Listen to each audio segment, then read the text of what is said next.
سوف نبقى هنا.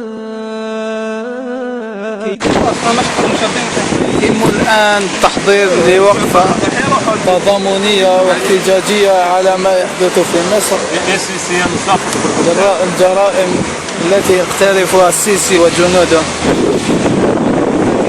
والتي تعارضها كل الأعراف الدولية وكل حقوق الإنسان وكل المواطن. تدخل الاجنبي في بسم الله والصلاه والسلام على رسول الله. احنا باذن الله رانا رايحين باش نديروا وقفه امام السفاره الامريكيه، وما نحبيتش نروح السفاره الامريكيه خاطش السفاره المصريه، لاخاطش انا راني على يقين انه هذا الكلب السيسي لولا انه الامريكان هما اللي عطاو له الضوء الاخضر في قتل المعتصمين والله ما كان يسترجع لانه كان يديرها. وحنا نزيدوا هنا باش يتقنوا بان هذه الجيوش العربيه ما صنعت وما خلقت الا لقتل شعوبها.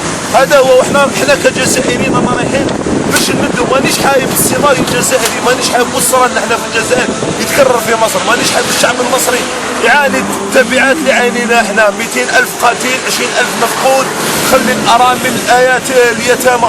مانيش حابين السيناريو هذاك يتكرر. رايح ان شاء الله نظم وقفه، ربي يتقبل منا وان شاء الله ما يكون غير الخير. ان شاء الله. السلام عليكم. امين وعليكم السلام. هي مليون خلص. ما تقدم مونتاج بعقلك.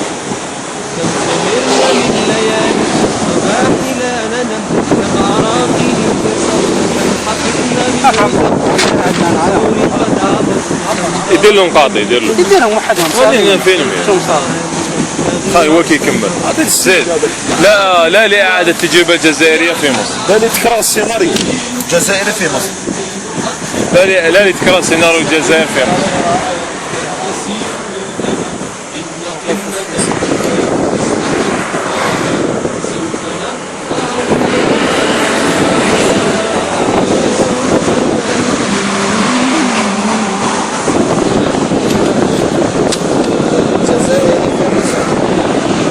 الله يعني بصراحة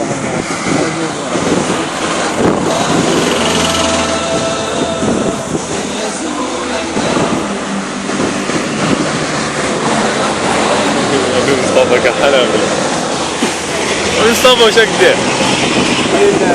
جوا فاش؟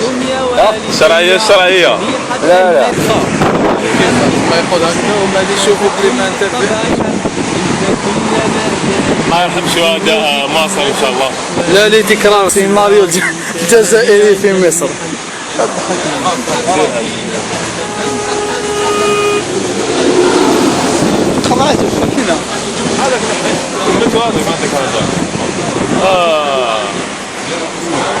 ما يرحم شهداء في مصر ان شاء الله.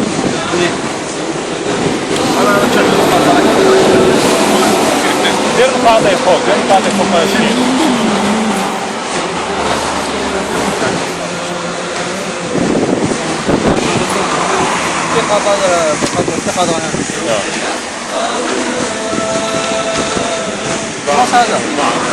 ادخل ناحية من داخل.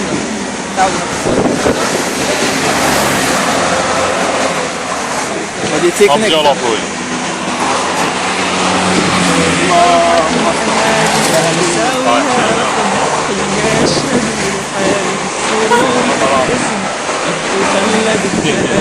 الشهادة أستلم فرحتي وصرختي.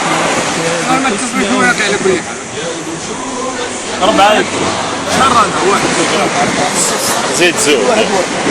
أنا ما تقولوش وجع. خوف صبايا في العقلية.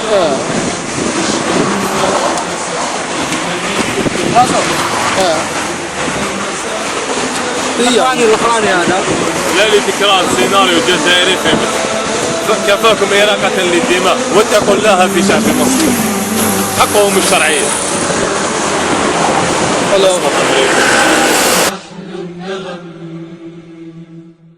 سوف نبقى هنا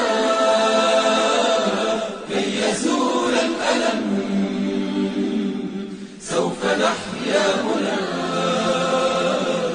سوف يحلو النغم.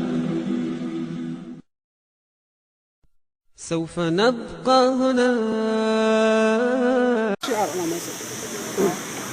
يا سيسي يا جابان يا عميل الامريكان، يا سيسي يا جابان يا عميل الامريكان، يا سيسي يا جابان. سوف نبقى هنا كي يزول الألم، سوف نحيا هنا، سوف يحلو النغم.